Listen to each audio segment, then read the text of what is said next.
হরে Krishna. 2025 17 September বুধবার, আশ্বিন মাসের কৃষ্ণপক্ষে একাদশী, ইন্দিরা একাদশী।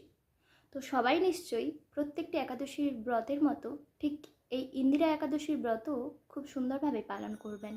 যারা যারা প্রত্যেকটি একাদশীর ব্রতের মতো এই ইন্দিরা একাদশীটিও পালন করবেন, তারা অতি অবশ্যই কমেন্টে গিয়ে একটি কমেন্ট করে আসবেন।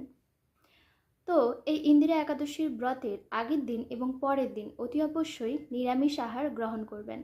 যারা ভগবানের প্রসাদ গ্রহণ করেন খুবই ভালো, তো অবশ্যই না হলে যারা আমিষ আহার গ্রহণ করেন তারা আমিষ আহার বর্জন করবেন একাদশীর আগের দিন এবং একাদশীর পরের দিন। একাদশীর দিন ভোরে মঙ্গল আরতি সেরে সংকল্প মন্ত্র বলে সংকল্প করবেন।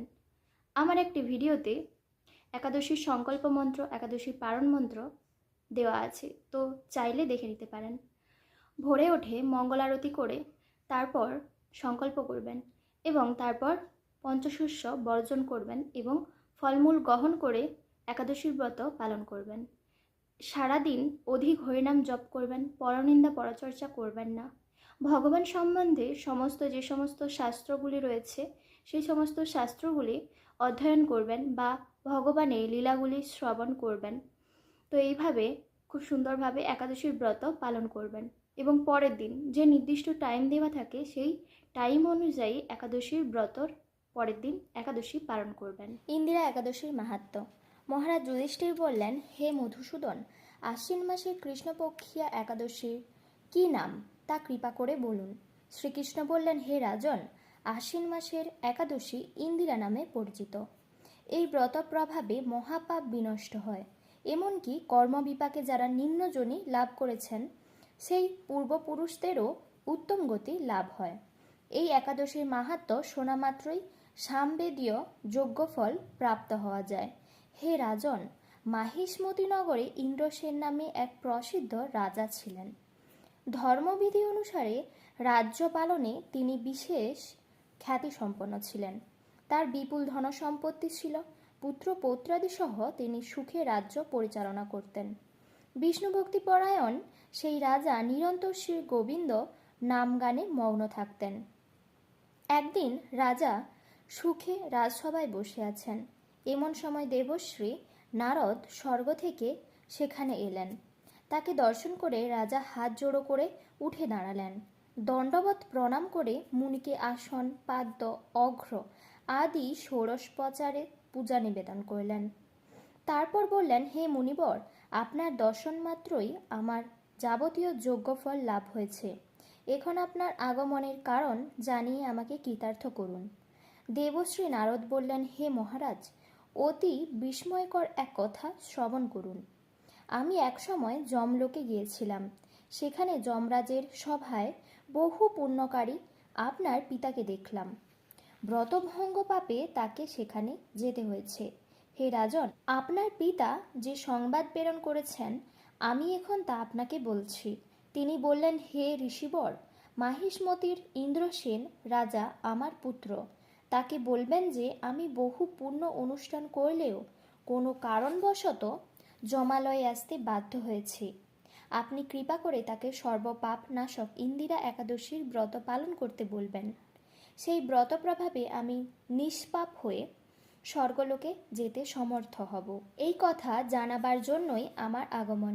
হে রাজন, আপনার পিতার মঙ্গল বিধানে আপনি যথাবিধি ইন্দিরা একাদশীর ব্রত পালন করুন। রাজা জিজ্ঞাসা করলেন, হে দেবশ্রী, সেই ইন্দিরা ব্রতের বিধি কি? কোন তিথি বা কোন পক্ষে এই একাদশীর ব্রত করা কর্তব্য তা কৃপা করে আমাকে বলুন। দেবশ্রী উত্তর দিলেন, হে মহারাজ, আশ্বিন মাসের কৃষ্ণপক্ষের দশমীর দিন শ্রদ্ধা সহকারে প্রাতঃস্নান করবেন।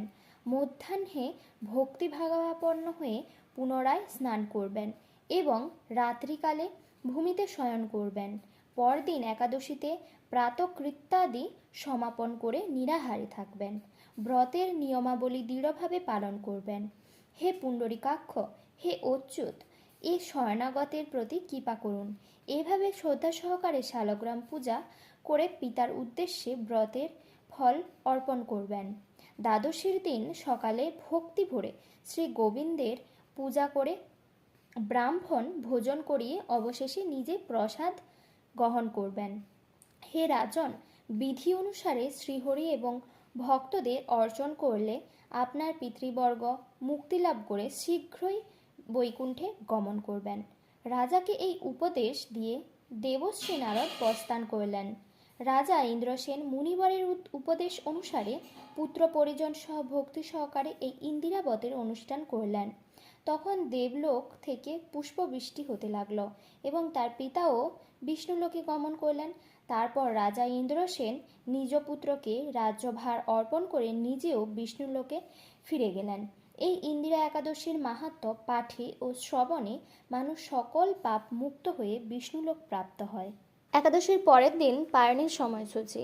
পশ্চিমবঙ্গ 5:37 থেকে 9:28, বাংলাদেশ 6:06 থেকে 9:44, দিল্লি 6:07 থেকে 10:12, বৃন্দাবন 6:05 থেকে 10:10, উত্তরপ্রদেশ 5:53 থেকে 9:58, মুম্বাই মহারাষ্ট্র 6:26 থেকে 10:30, পুনে মহারাষ্ট্র 6:22 থেকে 10:26, নাগপুর মহারাষ্ট্র 6:01 থেকে 10:05, চেন্নাই তামিলনাড়ু 5:57 থেকে 10:01, ভুবনেশ্বর উড়িষ্যা 5:37 থেকে 9:38, ঝাড়খণ্ড 5:37 থেকে 9:39, বিহার 5:37 থেকে 9:38, ছত্তিশগড় 5:49 থেকে 9:53, শিলং মেঘালয় 5:37 থেকে 9:14, গুয়াহাটি আসাম 5:37 থেকে 9:14, আগরতলা ত্রিপুরা 5:37 থেকে 9:16,